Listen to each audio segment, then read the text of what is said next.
Hi, ഓടത്തി കിച്ചണിലേക്ക് സ്വാഗതം. കോവയ്ക്ക ഫ്രൈ ഉണ്ടാക്കാം. നല്ല സ്വാദാണ് ഇങ്ങനെ ഫ്രൈ ഉണ്ടാക്കുമ്പോൾ. എല്ലാവർക്കും ഇഷ്ടമാവുന്ന ടേസ്റ്റാണ്. കോവയ്ക്ക കഴുകി എടുത്ത് വെച്ചിട്ടുണ്ട്.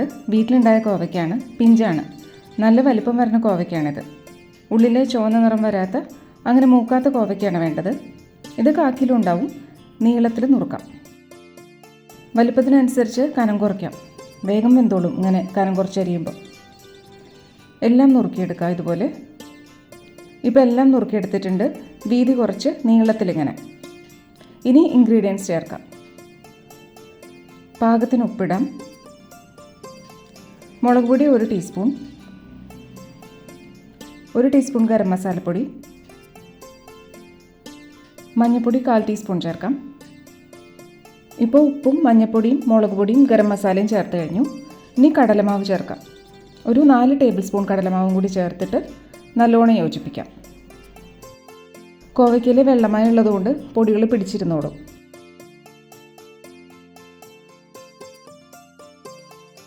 എല്ലായിടത്തും ആവണ പോലെ മാരിനേറ്റ് ചെയ്തിട്ട് വെച്ചിട്ടുണ്ട്. ഒരു 15 മിനിറ്റ് ഇങ്ങനെ ഇരിക്കട്ടെ. ചീനച്ചട്ടിയിൽ വെളിച്ചെണ്ണ ഒഴിക്കാം. ഇനി കോവയ്ക്ക ഇട്ട് ഫ്രൈ ചെയ്തെടുക്കാം.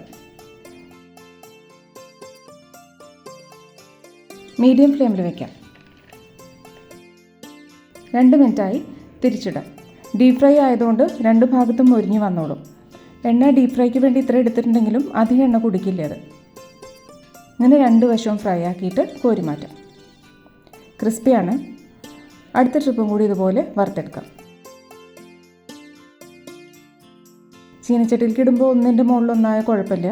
ഇളക്കിയിട്ട് തിരിച്ചിടുമ്പോൾ എല്ലാ വശത്തും ഒരുപോലെ മൊരിഞ്ഞ് കിട്ടിക്കോളും.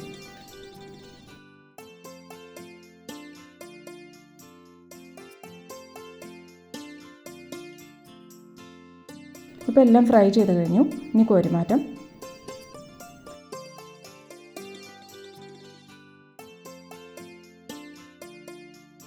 അധികം എണ്ണ നമ്മൾ മാറ്റിയിട്ടുണ്ട്. 1 ടേബിൾ സ്പൂൺ എണ്ണയുള്ളൂ ഇതിൽ. ഇനി സബോള നുറുക്കിയത്. ഇടത്തരം വലുപ്പത്തിലുള്ള 2 സബോളയാണ് എടുത്തേക്കണേ. നീളത്തിൽ നുറുക്കിയതാണ്.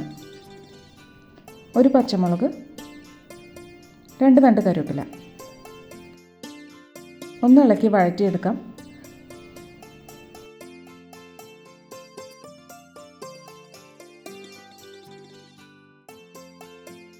നല്ലോണം വഴന്നു വന്നു.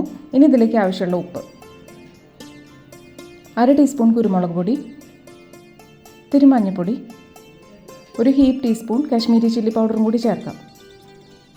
നല്ലോണം ഇളക്കി യോജിപ്പിക്കാം.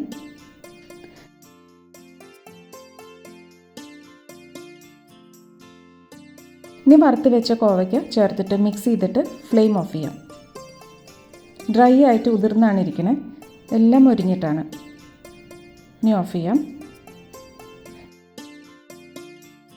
ശരിക്കും ഫ്രൈഡ് സ്നാക്ക് പോലെയാണിത്. ചോറിനും കഞ്ഞിക്കും ഒക്കെ നല്ലതാണ്. ഇങ്ങനെ തന്നെ കഴിക്കാനും നല്ല സ്വാദാണ്. ഉണ്ടാക്കി നോക്കുക. ഇഷ്ടമായ ഇവിടുത്തെ കിച്ചൺ ലൈക്കും ഷെയറും ചെയ്യുക. ഫോളോ ചെയ്യുക. വേറൊരു വിഭവമായിട്ട് കാണാം. Thank you.